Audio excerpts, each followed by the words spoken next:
Bismillahirrahmanirrahim. Saudaraku rahimakumullah, malam hari ini pembahasan kitab Al-Mawsu'atu fil Fitani wa Malahim wa Ashratus Sa'ah atau Ensiklopedia Akhir Zaman karya Dr. Muhammad Ahmad Al-Mubayyad, yaitu pertanda hari kiamat yang terjadi pada masa Khulafa Ar-Rasyidin. Jadi pada masa setelah wafatnya Nabi Muhammad SAW, kemudian para sahabat mulia pilihan semua dijanjikan surga sedang menjadi para khalifah Khulafa Ar-Rasyidin. Syekh Mubayyad langsung mempresentasikan 3 pertanda, yaitu pertama wafatnya Nabi Muhammad SAW, yang kedua penaklukan Baitul Maqdis, dan yang ketiga wabah yang menimpa para sahabat. Dalil pertama dari sahabat Auf ibn Malik radhiyallahu anhu, ia berkata, Ataitun Nabiyya sallallahu alaihi wasallam fi ghazwati Tabuk wa huwa fi qubbatin min adamin faqala a'dud sittan baina yaday as-sa'ah mauti thumma fathu baitil maqdisi thumma mutan ya'khudhu fikum ka qu'asil ghanamin thumma istifadatul mali hatta yu'ta ar-rajulu 100 dinarin fayazallu sakhitan thumma fitnatun la yabqa baitun minal arabi illa dakhalathu thumma hudnatun takunu bainakum wa baina banil asfari fayaghdiruna fayatunakum tahta 80 ghayatan tahta kulla ghayatin 12,000. Artinya, aku Auf bin Malik menghadap Rasulullah sallallahu alaihi wasallam pada saat beliau berada di sebuah tenda yang terbuat dari kulit ketika perang Tabuk. Beliau bersabda, ingatlah oleh kalian bahwa akan terjadi 6 pertanda hingga datangnya as-sa'ah, hari kiamat. Yang pertama, kematianku, kematian Nabi Muhammad SAW. Yang kedua, penaklukan Baitul Maqdis. Yang ketiga, kematian massal yang membinasakan kalian bagaikan kambing yang tiba-tiba mati. 4, berlimpahnya harta sampai-sampai apabila seseorang diberi 100 dinar pun dia tetap marah. 5, fitnah yang menimpa setiap rumah orang-orang Arab. Dan 6, perdamaian yang terjadi antara kalian dengan kaum Bani Asfar. Lalu mereka mengkhianati kalian dan mereka akan mendatangi kalian dengan 80 panji yang setiap panjinya berisikan 12.000 pasukan. Ini hadis riwayat Al-Bukhari. Penjelasan. Hadis tersebut mencakup 6 pertanda hari kiamat, namun yang kita bahas dalam kesempatan ini hanya 3 pertanda. Ya. Kenapa hanya 3? Karena yang 3 itulah yang terjadi pada masa Khulafaur Rasyidin. Sedangkan yang 3 lainnya terjadi jauh sesudah itu. Ya. Ketiga pertanda itu adalah wafatnya Rasulullah SAW. Yang kedua, penaklukan Baitul Maqdis yang terjadi pada masa Amirul Mukminin Umar bin Khattab radhiyallahu an. Dan yang ketiga, kematian massal. Ya. Lafal mutan dengan didomahkannya mimnya bermakna kematian. Ada juga yang mengatakan lafal ini digunakan untuk menunjuk suatu peristiwa kematian massal yang artinya juga identik kematian. Dikatakan pertanda ini muncul dalam bentuk wabah kolera amwas pada masa Khalifah Umar bin Khattab radhiyallahu anhu. Pendapat terakhir inilah yang kami nilai lebih tepat sebab domir pada lafal fikum menunjuk pada para sahabat. Terbukti pada zaman itu banyak sekali para sahabat yang meninggal dunia, ya. Jadi peristiwa wabah kolera amwas ini terjadi pada masa kepemimpinan Khalifah Umar bin Khattab radhiyallahu an, dan terutama menimpa wilayah utara. Dalam hal ini wilayah Syam yang ketika itu dipimpin oleh gubernurnya Abu Ubaidah radhiyallahu an. Abu Ubaidah ini termasuk minal mubasysyirin bil jannah, ya, termasuk sahabat 10 yang dikabarkan berita gembira oleh Rasul akan menjadi penghuni surga, ya, bersama-sama dengan Abu Bakar Siddiq, Umar bin Khattab, Utsman bin Affan, Ali bin Abi Thalib, Abdurrahman bin Auf, ya, termasuk Abu Ubaidah, ya.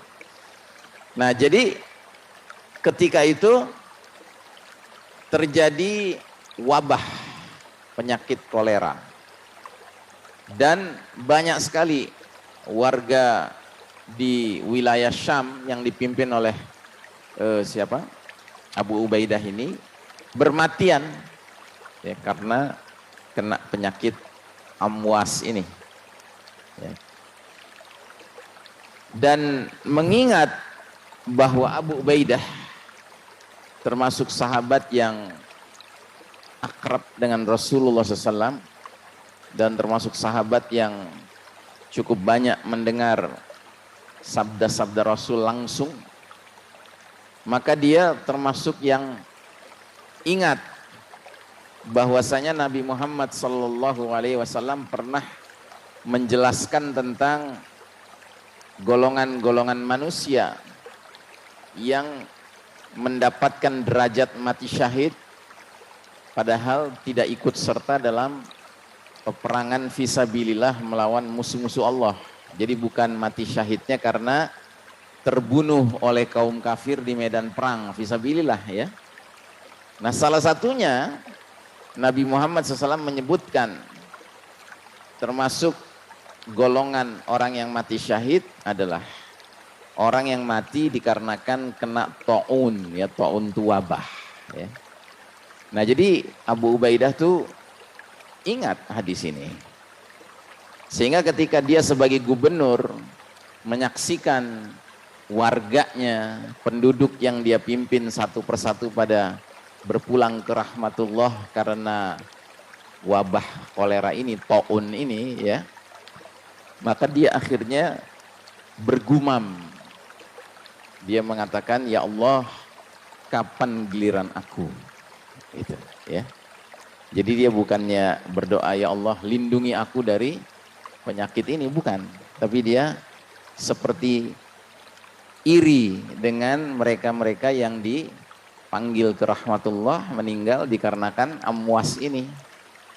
Ya, karena dia meyakini sekali orang yang meninggal karena taun itu akan matinya mati syahid. Nah, akhirnya nggak lama setelah itu dia pun terjangkiti penyakit amwas dan kemudian menemui ajalnya, ya. Mudah-mudahan syahid. Makanya ketika fenomena pandemi Covid ini terjadi, ada sebagian umat Islam termasuk tokoh-tokoh Islam mengatakan ini taun, gitu, ya. Tapi herannya tidak ada yang pernah secara terang-terangan berdoa meminta agar dirinya mati karena Covid, nggak ada, gitu. Jadi kontradiktif ya, kontradiktif ya. Termasuk dalil tentang taun ini juga diterangkan oleh Nabi bahwasanya selain Dajjal ya, maka taun tidak bisa masuk ke dalam kota Mekah dan kota Madinah. Ya, itu ada hadisnya. Tapi kan COVID masuk ke Mekah Madinah gitu. Makanya saya termasuk orang yang menganggap COVID ini taun-taunan, Pak, bukan taun, ya. Ya. Ya buktinya enggak ada muslim yang berdoa agar dirinya kena COVID sampai mati, ya kan? Enggak ada yang berdoa begitu. Kalau yakin ini taun ya mestinya berdoa sebagaimana doanya Abu Ubaidah. Ya pasrah aja. Malah yang terjadi adalah semua terbentuk rasa takut kepada penyakit COVID yang katanya taun ini. Ya. Sampai-sampai tega-teganya tata cara sholat berjamaah pun dirubah-rubah ya, jadi nyentrik gitu ya, nggak pernah ada contohnya dalam sejarah. Sekalipun di Syam ketika terjadi taun itu nggak ada riwayat yang menerangkan bahwa Abu Ubaidah sebagai gubernur memerintahkan masjid-masjid ditutup, nggak ada. Masjid-masjid sholat berjamaahnya harus berjarak, nggak ada. Pakai masker, nggak ada. Gitu. Nggak ada catatan itu, nggak ada. Ya kan? Baik. Demikian juga Rasulullah SAW menyifati kematian massal ini dengan Qu'as al-Ghanam. Maksud lafal tersebut adalah wabah penyakit yang mirip dengan wabah yang menimpa kambing, sehingga kambing tersebut mati secara tiba-tiba. Ternak yang terjangkiti wabah itu ditandai dengan keluarnya darah dari hidung, hingga hewan tersebut mati secara tiba-tiba. Inilah isyarat yang menunjukkan bahwa kematian para sahabat disebabkan karena wabah penyakit. Di antara yang menguatkan pendapat ini adalah hadis yang diriwayatkan oleh Ibnu Majah. Thumma da'un yazharu fikum yastashhidullahu bihi dharariyakum wa anfusakum wa yuzakki bihi a'malakum. Kemudian muncullah wabah penyakit di tengah-tengah kalian, yang dengan wabah itu Allah mematikan keturunan dan diri kalian serta mensucikan amalan kalian. Hadis ini merupakan hadis yang datang dari jalur lain. Sebagaimana halnya hadis yang telah disebutkan di muka, hadis ini secara jelas menegaskan bahwa kematian massal para sahabat disebabkan oleh wabah yang menimpa mereka. Pendapat ini juga diperkuat oleh athar yang diriwayatkan oleh Al-Hakim dari Asy-Sya'bi. Anna Auf ibn Malikin qala li Mu'adzin fi ta'uni imawasin anna Rasulullah sallallahu alaihi wasallam qali u'dud sittan baina yaday sa'ah faqad waqa'a minhunna thalath, yakni mautuhu sallallahu alaihi wasallam wa fathu baitil maqdisi wa ta'un. Qala wa baqiya thalathu faqala lahu Mu'adz anna li hadha ahlan. Sesungguhnya Auf ibnu Malik berkata kepada Mu'adz terkait wabah amwas atau wabah kolera, Rasulullah SAW telah bersabda kepadaku, ingatlah 6 tanda hari kiamat. 3 diantaranya benar-benar telah terjadi, yaitu wafatnya Rasulullah SAW, penaklukan Baitul Maqdis, dan wabah kolera. Sedangkan 3 pertanda lainnya belum terjadi. Maka berkatalah Mu'adz kepada Auf ibn Malik, sungguh orang ini adalah ahli dalam bidang ini. Jadi Mu'adz membenarkan, bahkan mengkonfirmasi bahwa jika Auf bin Malik yang berbicara tentang perkara ini memang sudah sepatutnya, karena beliau termasuk minat takhassus, minal mutakhassisin, termasuk spesialis ya dalam urusan seperti alamatus sa'ah ini. Dalam pembahasan berikutnya akan diterangkan juga mengenai kematian massal sebagaimana pertanda bagi dekatnya hari kiamat, yaitu kematian massal lain dan sekaligus menjadi pertanda hari kiamat. Maksudnya bukan kematian massal yang menimpa para sahabat seperti yang dimaksud dalam hadis di muka, tetapi kematian massal lain dengan adanya instrumen yang menunjukkan bahwa kematian massal yang terakhir ini lain dari maksud hadis ini, ya. Jadi hadis ini secara khusus membicarakan tentang mutan itu kematian massal dalam jumlah banyak yang terbatas pada generasi para sahabat, ya. Tetapi ada lagi nanti pembahasan tentang kematian massal di luar daripada itu, ya. Boleh jadi termasuk kematian massal yang kita saksikan sekarang, ya, di zaman kita ini karena sudah semakin dekat dengan hadirnya as-sa'ah, ya. Baik, kita masuk ke poin keempat. Isyarat Nabi Muhammad SAW terkait penaklukan Jaziratul Arab, semenanjung Arab, Persia dan Romawi. Dari sahabat Nafi ibn Uqbah bersabda Rasulullah SAW, "Taghzuna jaziratal Arabi fayaftahuha Allah, thumma Farisa fayaftahuha Allah, thumma taghzuna Ruma fayaftahuha Allah, thumma taghzuna ad-Dajjala fayaftahuhu Allah." Qala faqala Nafi'un, "Ya Jabir, la narad dajjala yakhruju hatta tuftahar Rum." Kalian akan memerangi, menaklukkan semenanjung Arab, dan Allah Ta'ala menaklukkannya untuk kalian. Kemudian bangsa Persia, Iran, juga ditaklukkan Allah untuk kalian. Setelah itu bangsa Romawi, Rum, juga ditaklukkan. Terakhir kalian akan memerangi Dajjal, maka Allah beri kemenangan bagi kalian atas Dajjal itu.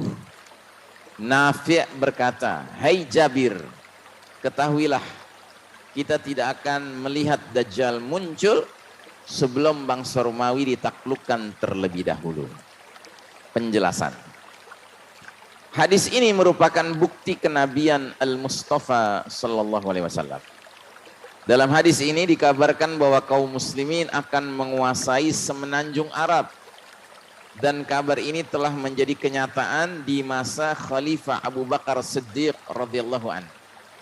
Jadi pada masa kepemimpinan Abu Bakar Siddiq radhiyallahu an yang hanya 2 tahun, wilayah semenanjung Arab seluruhnya akhirnya terbebaskan dari nilai-nilai zulumatil jahiliyah, kegelapan jahiliyah, dan terwarnai, ya, tersinari oleh nurul Quran, nurul Islam, ya.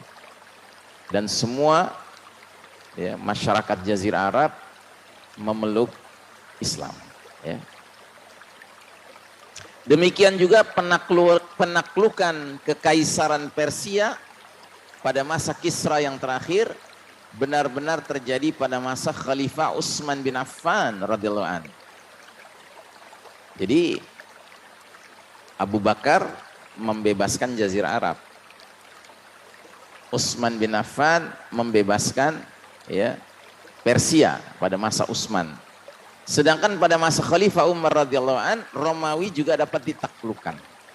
Ya, di zaman Umar bin Khattab memimpin kaum muslimin, wilayah utara itu, Syam yang dikuasai Rum tadinya, berhasil diambil alih oleh kaum muslimin.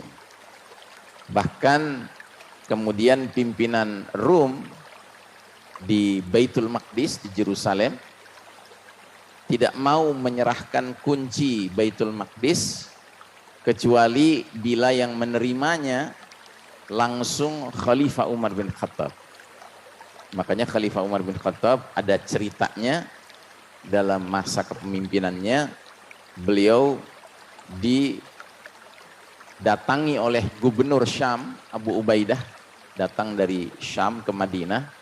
Lalu Abu Ubaidah menyampaikan kepada Umar bin Khattab permintaan masyarakat Rum yang ada di Baitul Maqdis di Palestina agar khalifah langsung datang ke sana untuk menerima serah terima kunci ya Baitul Maqdis. Masya Allah. Ya. Dan Umar penuhi permintaan itu. Ya.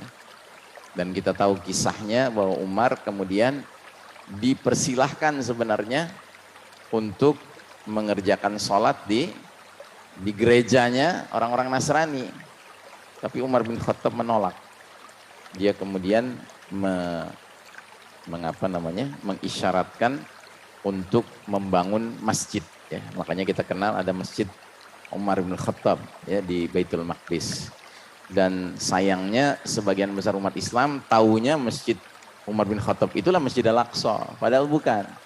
Ya, jadi kalau kita lihat gambar, ya orang bilang ini Masjid Al-Aqsa, bukan, itu Masjid Umar bin Khattab. Masjid Al-Aqsa itu bentuknya enggak seperti itu, dia ada di sampingnya. Ya.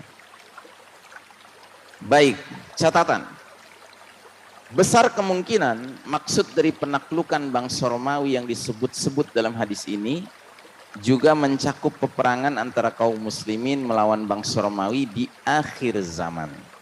Jadi hadis ini tidak hanya mengisyaratkan kejadian yang terjadi di kalangan para sahabat, di zaman para sahabat Khulafa Rasyidin, tapi juga sekaligus mengisyaratkan bahwa ini akan terulang kembali di akhir zaman. Dalam peperangan di akhir zaman tersebut, kota Roma dan Konstantinopel benar-benar takluk dalam genggaman kaum muslimin.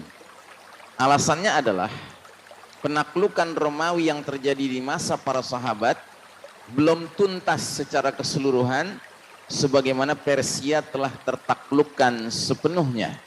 Ya.